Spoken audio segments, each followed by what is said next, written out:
നമസ്കാരം, മൂവി ബ്രാൻഡിലേക്ക് സ്വാഗതം. പൊതുപരിപാടികളിൽ മാത്രമല്ല, സ്വകാര്യ ചടങ്ങുകളിൽ പങ്കെടുക്കുന്നതിന് പോലും വലിയ പ്രതിഫലം വാങ്ങിക്കുന്നവരാണ് പല സെലിബ്രിറ്റികളും.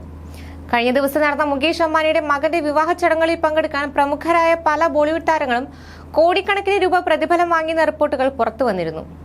ഇതിനിടെയാണ് കേരളത്തിലും ഇത്തരത്തിൽ സെലിബ്രിറ്റികൾ പ്രതിഫലം വാങ്ങുന്ന വിഷയം ചർച്ചയാകുന്നത്.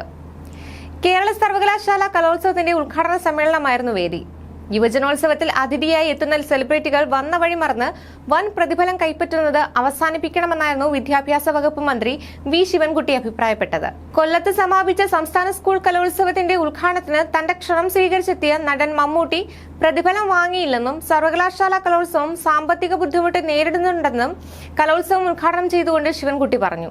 മലയാളത്തിന്റെ സ്വന്തം സെലിബ്രിറ്റികൾ പ്രതിഫലം കണക്കാക്കാതെ ഇത്തരം പരിപാടികളെ സമീപിക്കണമെന്നും മന്ത്രി ആവശ്യപ്പെട്ടു. ചടങ്ങിൽ വിശിഷ്ടാതിഥിയായി എത്തിയ നടിയും നർത്തകിയുമായ നവ്യ നായർ വേദിയിൽ ഇരിക്കുകയായിരുന്നു മന്ത്രിയുടെ പരാമർശം. ഇതോടെ സ്വാഭാവികമായും പലരുടെ സംശയം നവ്യയിലേക്ക് നീണ്ടു.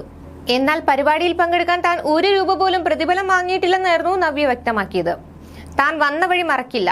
ഇന്ന് കലാലയങ്ങളിൽ ഒരുപാട് ജീവനുകൾ നഷ്ടമാകുന്നു. രക്ഷിതാക്കൾ വലിയ പ്രതീക്ഷയോടെയാണ് വിദ്യാർത്ഥികളെ കോളേജുകളിലേക്ക് അയക്കുന്നതെന്നും നവ്യ പറഞ്ഞു. അക്കാദമിക് തലത്തിൽ വലിയ നേട്ടങ്ങൾ സമ്പാദിച്ചില്ലെങ്കിലും ജീവനോടെ ഇരിക്കണം. സിനിമകളിലും മറ്റും കാണിക്കുന്ന കൊലപാതക രംഗങ്ങൾ വിദ്യാർത്ഥികളെ മാനസികമായി സ്വാധീനിക്കും. കഞ്ചാവിനെ പിന്തുണയ്ക്കുന്ന ഡയലോഗുകൾക്ക് ഇന്ന് വലിയ കയ്യടികളാണ് ലഭിക്കുന്നത്. അടിച്ചു പൊളിക്കേണ്ട ഈ കാലത്ത് നല്ല മനുഷ്യരായും വിദ്യാർത്ഥികൾ ജീവിക്കണം. സമ്മേളനത്തിന് വൈകാൻ കാരണം ഭാരവാഹികൾ വൈകിയതിനാലാണെന്നും നവ്യ വ്യക്തമാക്കി. അതേസമയം ഉദ്ഘാടന വേദിയിൽ വൈസ് ചാൻസലർ ഡോക്ടർ മോഹനൻ കുന്നുമ്മലിന്റെ പ്രസംഗത്തിനിടെ വിദ്യാർത്ഥികൾ കൂട്ടത്തോടെ ഇറങ്ങിപ്പോയി. മന്ത്രിയുടെയും നവ്യ നായരുടെയും പ്രസംഗത്തിന് തടിച്ചുകൂടി നിന്ന വിദ്യാർത്ഥികൾ VC പ്രസംഗം ആരംഭിച്ച ഉടൻ വേദി വിടുകയായിരുന്നു. ദിവസങ്ങൾക്ക് മുമ്പ് സിദ്ധാർത്ഥന മഠത്തിൽ നവ്യ ഒരു കുറിപ്പ് പങ്കുവച്ചിരുന്നു. കരുണയില്ലാത്ത ഈ റാഗിംഗ് ദയവ് ചെയ്ത് നിർത്തുവെന്നും ഇത്തരം മനുഷ്യത്വമില്ലാത്തവരായോ നമ്മുടെ കുട്ടികളെന്നും താരം പറയുന്നു.